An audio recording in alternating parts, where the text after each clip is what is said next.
Hello, everyone. It's that time of the year when we officially start the webinar. Today, we'll be talking about three key areas. First is going to be what is subscription billing data and how to utilize them. And secondly, we'll be talking about how to combine different data sources.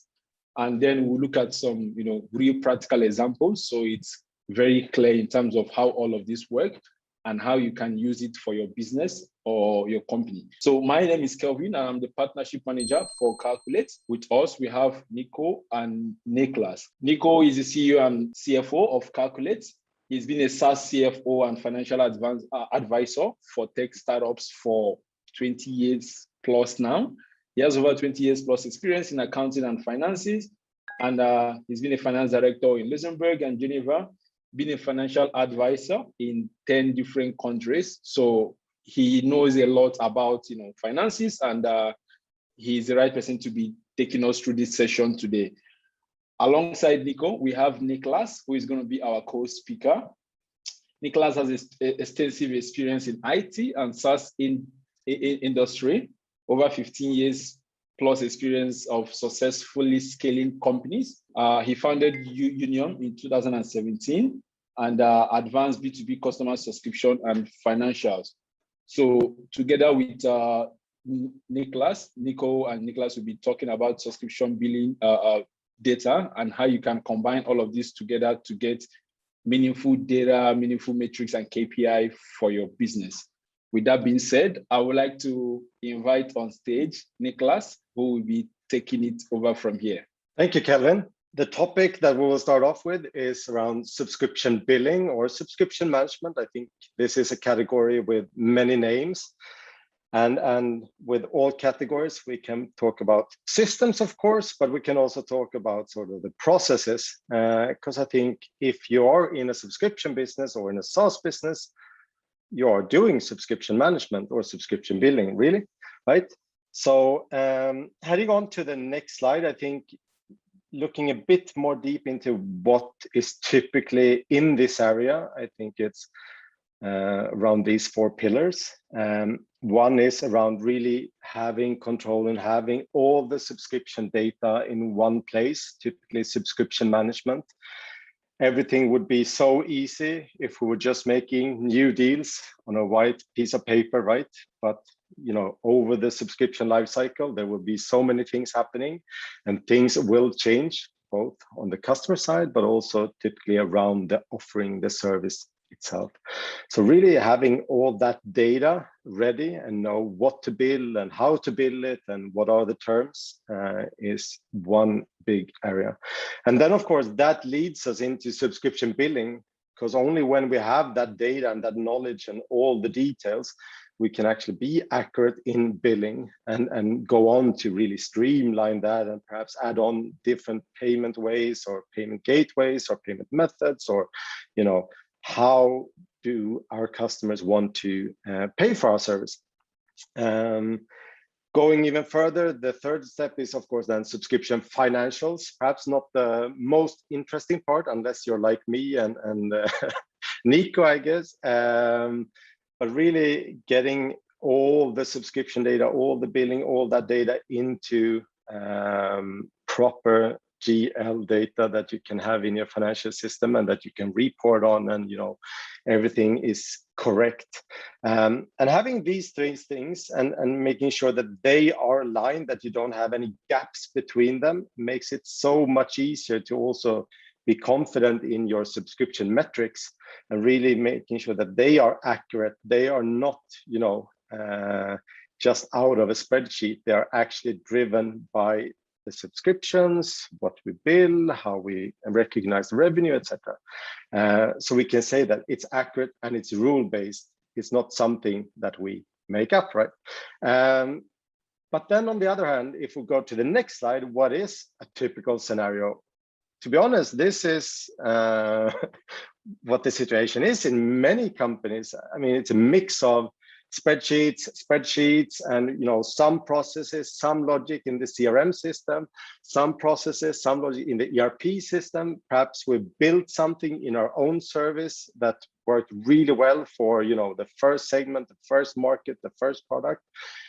But typically over time, you will see that this often leads to quite poor data quality because there are these islands of data that are not really connected. And of course, poor data quality leads to failures. One could be in the billing process, or it could even be actually not doing proper renewal invoicing on time. But typically it also leads to, these spreadsheets that is sort of the glue of everything. So growing, we add on new customers. So we add on one dimension in the spreadsheet, and then we have, the timeline as well. So we're adding on columns for every new month. And we're trying to keep track on when was the last build, or, okay, now we did an upsell or something happened, it should be a downsell or something. And this just grows and grows and grows. And this data is not that transparent either, because we often want both like sales, it could be customer success, it could be finance, to really have access to the same data and making decisions on the same knowledge, right?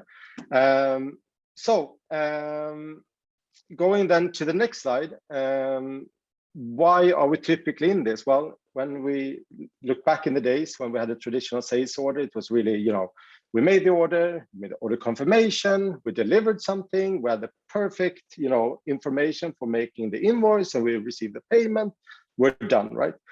CRM, ERP managed that perfectly, very linear, very straightforward.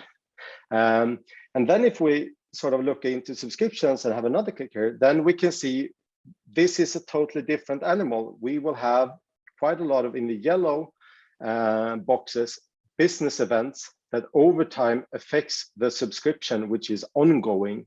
And out of that, we need to produce many invoices. We hopefully get a lot of payments. We need to make sure we have that revenue recognition in order, and just making sure of all these details being in place. So this is really not what CRM or ERP was built for. So this is typically sort of what subscription management and billing is about, really the core process. If we then see this, okay, let's imagine that we can put this on autopilot. Everything just works really great, flawless, smooth. Then of course we can think about other things. So if we continue to the next slide, we can see that even though this is sort of the core process, there are so many other things around the business that we want to sort of relate to our subscription data, our subscription management billing solution. Could be, sales commissions, or what if we open up a partner channel? How do we do with partner commissions? Should they be on, contract, or on payment, or on invoicing, or, how is that done? We need to relate the data, right?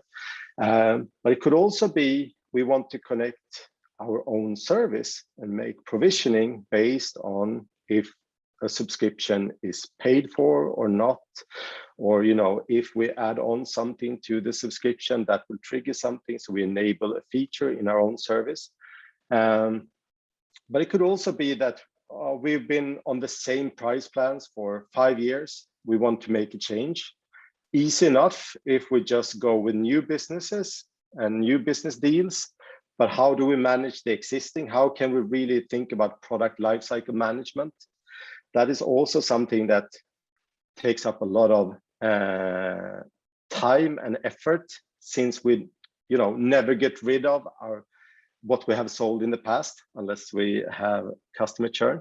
So and on the right, a lot of financial reporting, cash flow. I think Niko will dig into that a bit more as well. So not only is this sort of these core process around subscription management and billing really time consuming if not done properly, it can also halter the initiatives around other things as well.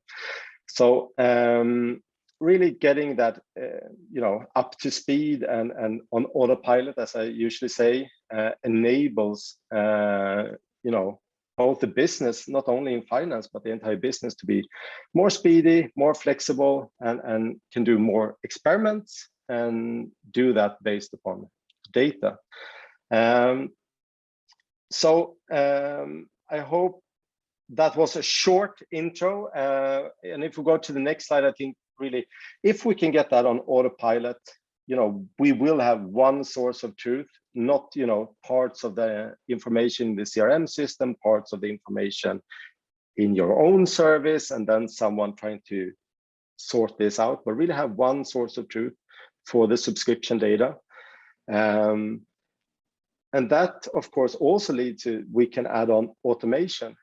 If you typically stay with like a CRM ERP system, it's really difficult to add on like a self-service initiative where the customers can do parts themselves, or also adding on like a partner channel. It's not that easy if you want to have a partner portal or things like that. So if you want to really connect that and be able to scale and grow, really having that one source of truth is crucial. So having that, let's assume everything is in place, it's running smoothly. Well, then we have the perfect foundation, right, for some metrics and some KPIs. So if we continue forward, another slide as well. The typical measure, I think, for all subscription businesses is recurring revenue, right? So the usual suspects of monthly recurring revenue and annual recurring revenue, as detailed on the slide in front of you, is something that, of course, you will have more or less available at all times. And these are pretty simple examples, like 10 customers paying 1,000 euros per month. So a monthly recurring revenue of 10,000. Easy enough. But what if we have 5,000 customers? They are all on different price plans. They are all on different sort of versions of our price plans, and maybe you have some negotiated deals, etc. in that. Then it's not as simple. But really, always having that data ready and available is probably the most crucial thing for all subscription businesses, since it affects valuation that much. But also on the next slide here, we will see that even though one thing is just having a number, so what is our MRR, but I think we also want to really leverage the knowledge we have, and that could well be in the future as well, not only where we are now. So one example from last year, when there were problems for many businesses with the COVID-19 and everything, they were sort of looking into, okay, so out of our MRR, how much is up for renewal in the coming 6 months, and how much is after that? Valid, data to be aware of, and perhaps base some actions on. But also just knowing, okay, so how much is secure of our revenue going ahead? How much is based on some kind of renewal, for instance? We can also, going one slide further, having a look at, the time. If you go towards more enterprise deals or negotiated deals, you may end up in this scenario where you have, a contract being signed in December 1st, but the subscription really starts January 1st the next year. And maybe, the billing is not done until a few days into January, let's say. So focusing on the two first, we have, some sort of booking in December, right? Because we want to celebrate and we know something about the future. However, that doesn't mean that we actually have any monthly recurring revenue because it starts in January. So all of these like time gaps between the different events is also something that is taken care of by subscription management and subscription billing if done properly. And it can give you quite a lot of insight. Let's say, we strike a deal that has a heavy ramp up for the coming 3 years. That could be substantial for knowing, okay, how to recruit in the future. But it could also be that we get a churn and we know our top 2 customers will not be with us in 9 months. Of course, we want to know that, even though that we will still see recurring revenue in our P&L. So all of these time time things or time gaps, I think are really crucial in subscription management and billing. So heading over to our next metric as well, which is then based a bit more around bookings. And one thing is also, okay, we know we sold for X euro in December, but also seeing like, okay, where does all this these bookings come from? Are they new business? Is it upsell? Is it contraction? Have we lost customers? Like, what were the situation during a certain period? Are we investing enough somewhere? So really, not only having the figures, but also having the detailed data so you can make analysis both going back, but also looking ahead.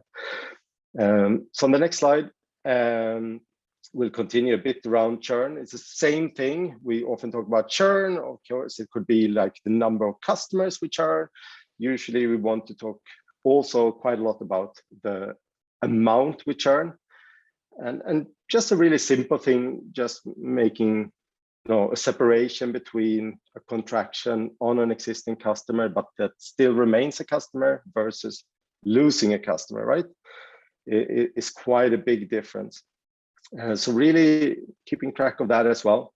Because if contractions may be worth it in the long run, whereas lost customer is usually more or less only bad. So continuing also to the next, we often talk about net retention, and I think this is typically an area where it becomes really tedious and often quite difficult, especially if you're in that spreadsheet situation. So out of the customers that we had inbound starting this year, how have they developed? What is the development within that customer cohort? Do we see a reduction in MRR? So we have a leakage that we need to fill up with new business, or do we have a growing existing customer base? So one example here is that we, on row 5, we see that in May, we made 8 new customers, and within 7 months, they have grown to 123% of the booked MRR. Whereas in the where you see the big red box, we can see out of the 2 customers we made in the month of July, we only have half of the MRR, or slightly less, already in month 4. So just being able to analyze these things and see, okay, what can we learn? What can we do? I think getting those details out of your subscription management or subscription billing process is really, really crucial to be able to navigate what's ahead. So to wrap up a bit on the final slide, I think I will repeat that, sort of getting that core process on autopilot, one source of truth, having that control and be able to automate and get more things on autopilot will leave you with more room to actually develop and grow your business. That could be new sales channels. It could be work on your pricing. It could be, connect your quote to cash processes. It could be in operations. How can we communicate better with customers? But it could also be around financials. How can we make use of this data? How can we leverage that in order to make better decisions going ahead? So with that, back to you, Kelvin. Awesome. Thank you so much, Niclas, for that presentation. I was busy taking note that I even forgot that we need to continue to the next one. We'd like to welcome to the stage Niko, and myself and Niclas will just stay on the side. Thank you, Kelvin, and thank you, Niclas. Insightful presentation on subscription data, subscription management, and then we'll be talking about for the next 15 to 20 minutes how to utilize that subscription data in the growth metrics and financial analytics of a SaaS company, because there's a lot of basically combination. It's basically like a chain of how to utilize that data and how to enrich that data. So before we start, I'd like to talk about chopsticks.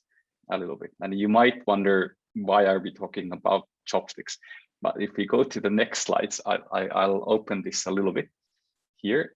And basically, like chopsticks, KPIs are pretty useless on their own. Like imagine just using one chopstick. It doesn't really make sense. So looking at one KPI in isolation is quite a dangerous practice, and they usually can turn into vanity metrics. So if you're just looking at, let's say, lifetime value, it doesn't really tell you much if you're not checking your customer acquisition costs as a pair there. So we call them chopsticks metrics for a reason, because they usually come in a pair. Let's go to the next slide over here. So what are growth metrics basically? So Niclas was talking about subscription management and revenue, etc. And that's the foundation of growth metrics here. You can't really do growth metrics or SaaS metrics without having the subscription data. But it basically plays a game with the bigger picture of SaaS metrics.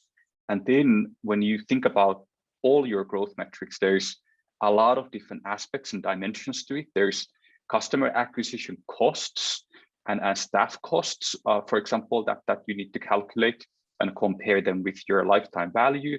For example, you need to think about your billing frequency in order to think about your cash flow forecasting. Niclas talked about churn, for example, so it can be used in your sales forecasting and MRR forecasting, etc. And then Niclas also talked about cohort analysis. You can use products, currencies, countries, and months in order to do cohort analysis and segment analysis. So when you think about that big picture here and all your different data sources, basically you can calculate growth metrics by combining that data into one single source over here. And let's hop on to the next slide here. Like I said before, it's usually better to look at KPIs in pairs or as a sequence or as a group here, and not at one KPI in isolation here. So for example, if we take a look at the left part here, so it talks about revenue and lifetime value and billing frequency, etc. And then on the right side, there's expenses, onboarding costs, customer expenses, and the unit cost when you take the volume into account. And then you can start, looking at these as a pair. So for example, LTV and CAC, that's an obvious pair. It tells you, when you should be scaling your operation. Are you getting enough money from your customers to justify the customer acquisition, for example? And when you're looking at the volumes, like how many customers you actually onboarded or acquired during one period, you can look at the volume-based costs there. And billing frequency leads to net revenue retention, etc. They're all they all live in symbiosis over here, and that's why you should look at KPIs in multiples or in pairs to get a full understanding, how your business is doing, when you should be scaling. Are your customers profitable? Are you cash flow positive? For example, will you have money in the bank in 3 months' time, etc. So always look at KPIs in pairs. Let's hop on to the next slide here. So why are growth metrics important here? We've crafted a simple recipe here that takes into account some ingredients, some preparation, some working time in order to get to the final result over here. So the ingredients are, for example, subscription data and lots of other data sources like your CRM system, your payroll software, your accounting software. And then you start preparing and mixing, in the right proportions here, and then you start getting insights.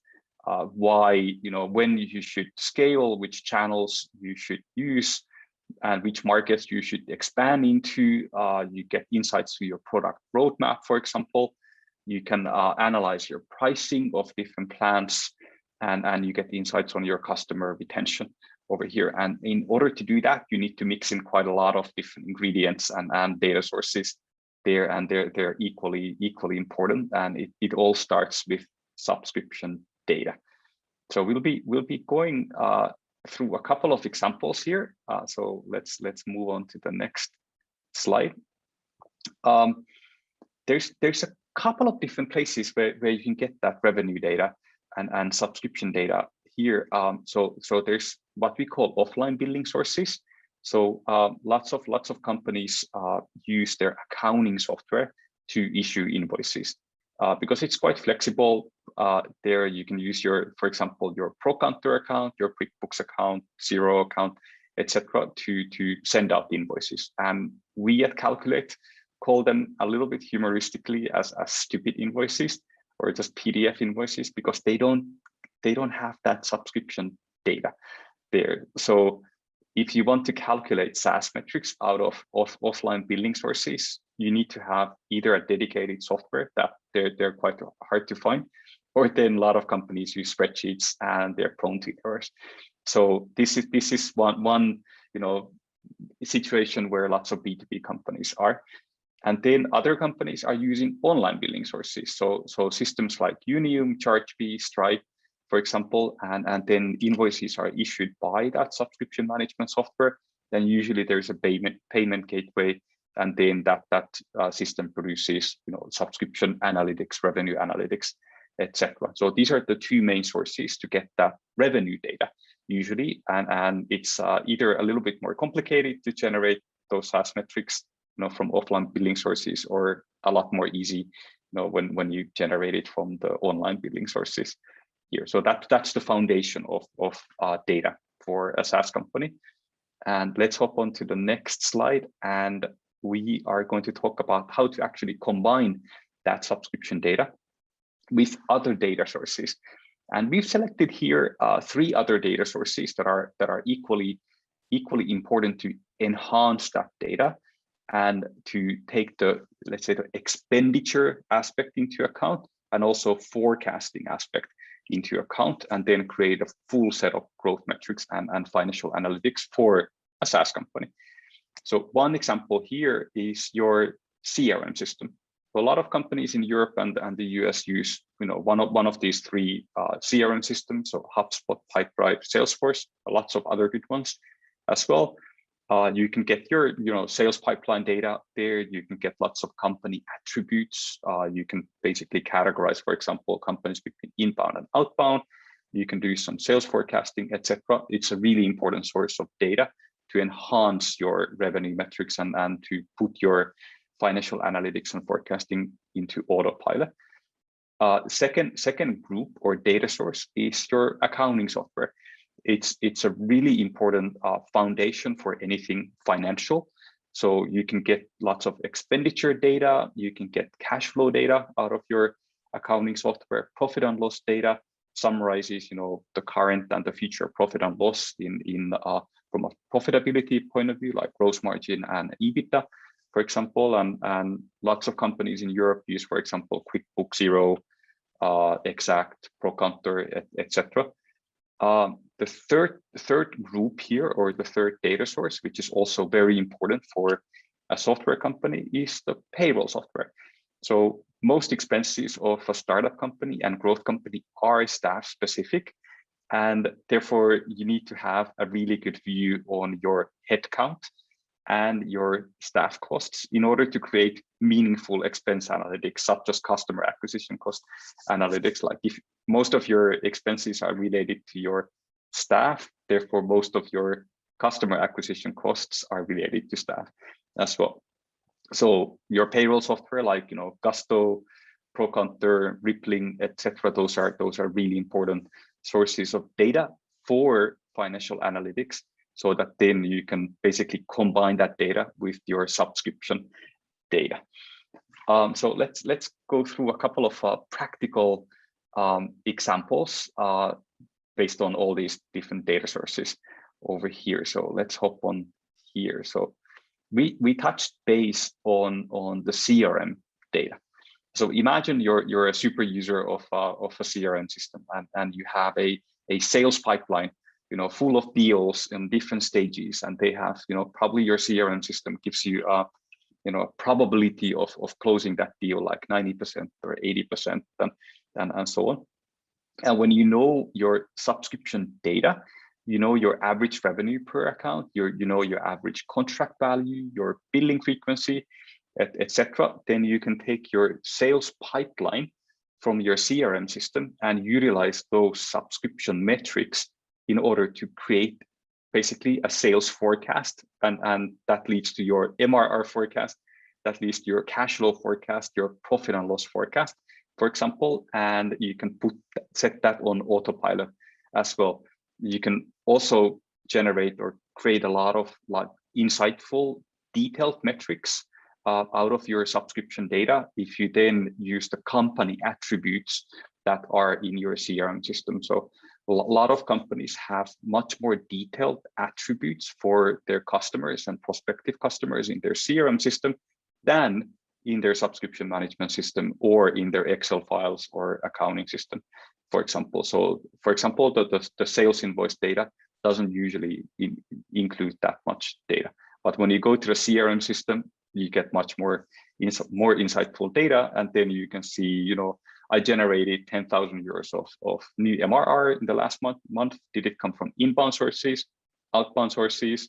Did it come from, say, you know, United States, or did it come from Sweden, etc.? So there's a lot of ways how we can utilize that data. So sales forecasting is the obvious chopstick that we call here when you utilize these two data sources. Let's hop on to the next practical example. Here we've used the accounting data with subscription data. So what if you could take all your supplier invoices and all your sales and marketing expenses, etc., from your accounting software, and then link that with your subscription data here. So that basically creates, for example, different expense analytics, like how much are your total sales and marketing expenses out of your revenue, or you know, what's my billing frequency and how to generate my cash flow forecast. For example, I'm planning to, you know, close 10,000 euros of new MRR next month. Am I closing those deals with 6-month billing frequency or 12-month billing frequency? That impacts your cash flow forecasting hugely, for example. And then your total CAC usually comes from your accounting software as well, in addition to your staff costs, for example. And if you're using offline billing to, you know, send your invoices from your accounting software, then you can generate revenue analytics as well. And then you need some sort of calculation for the subscription data.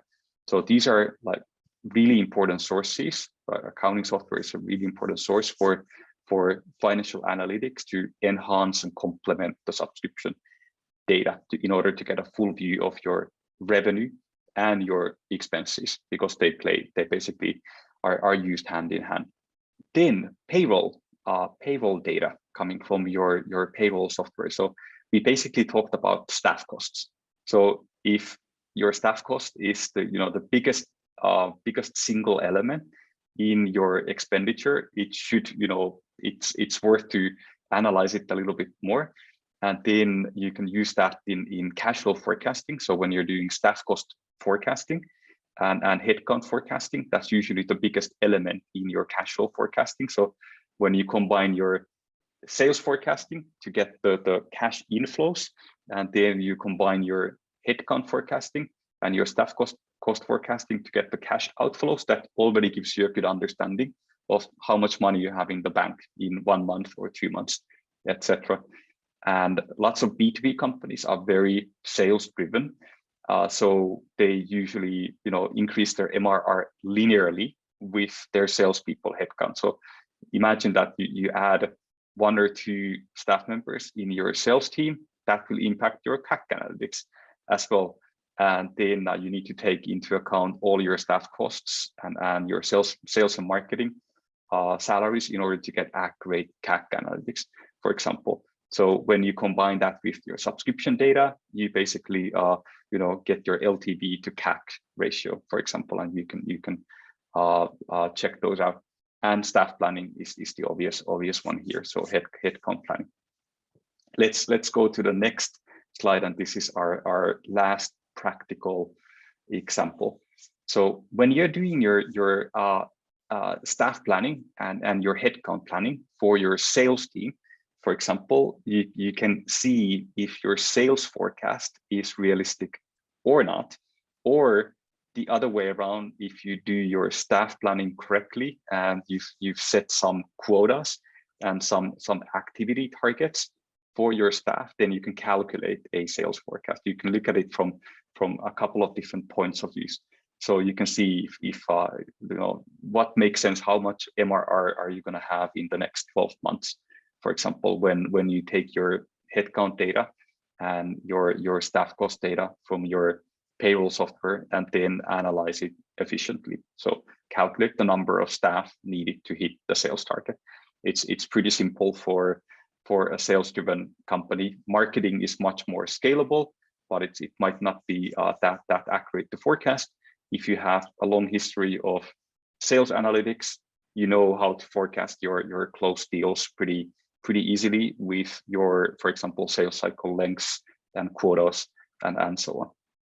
So these were some practical examples how you can basically utilize the chain of growth metrics and the chain of data sources to get a full view of growth metrics and financial analytics for a B2B SaaS company.